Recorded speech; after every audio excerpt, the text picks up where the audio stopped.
You know, I never vibed too much with the live-action X-Men movies. Watched them as a kid, don't really remember them. I remember that they were just very gray and very serious and kind of boring.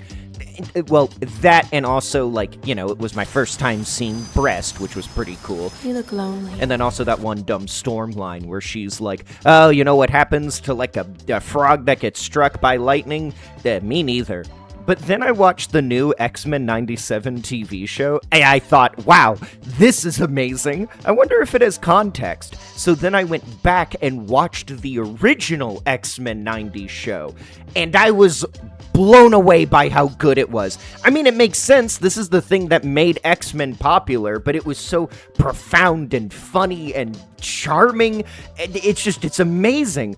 Like, while live-action Storm is out here rambling about, like, frogs and shit, cartoon Storm is out here flying around saying cool stuff like, by the power of the goddess, wash away these bigots with, like, some rain and wind and maybe like a hurricane while you're out there grabbing weather patterns. And then she would just blow up a Confederate with, like, a lightning bolt. She's awesome.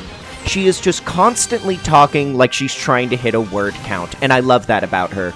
Sounds cool, right? You want to go watch it? Well, don't. Your time pays my bills, so subscribe and sit down and watch this first. Plus, I gotta give you a heads up about what you're about to get into, because the show does a lot of weird stuff that I wasn't expecting. Like, for example, it establishes that before joining the X-Men, Wolverine used to be a part of a Canadian-themed super team with Bigfoot and a guy named Puck, who has all the powers of a hockey puck.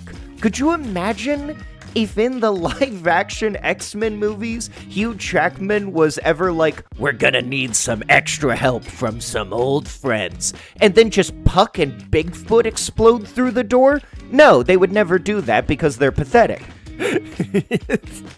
Hey, do you think when Wolverine left the Canadian guys, the rest of the team was just like, dude, we are so screwed. We are so screwed without him. Oh, dude, no, he was the best one. Oh my god, he was literally invincible, and you're just Bigfoot. Oh my god, dude, we are so fucked. Did somebody say we're so pucked? You know I didn't. And while we're on the topic of Wolverine, one of my actual favorite ships in the show that I thought of is Wolverine X Morph. For those of you who don't know, Morph is this weird little shape-shifting freak who's been at Wolverine's side for years, is his best friend, and shaved his back one time. A deep bond in man culture. I also thought about this ship because I realized that Wolverine's track record with women is terrible. He was simping for a married woman, simping for a murderer, and then I kind of just forgot the last one. She's kind of boring. So come on, X-Men, let Wolverine and Morph make out. His mutant powers can heal his body, but only Morph can heal his soul. Sometimes the insane choices are really just oversights in their own metaphor. Like, there's this part where they find a bunch of, for lack of a better word, these, like, chud mutants living in the sewers. But, like, mutants are supposed to be a metaphor for minorities, so, like, what did they mean by this? I mean, I don't know that much about gay culture. I guess it's entirely possible there's a bunch of drag queens living in the sewers, too cunty for the surface world. Poor things just down there like the Ninja Turtles, but with better eyeliner. Cuntabunga, dude! Also, Gambit and Rogue, they're completely omitted from the movies, which is so stupid, because in the TV show, they're adorable. They're like one of the best parts.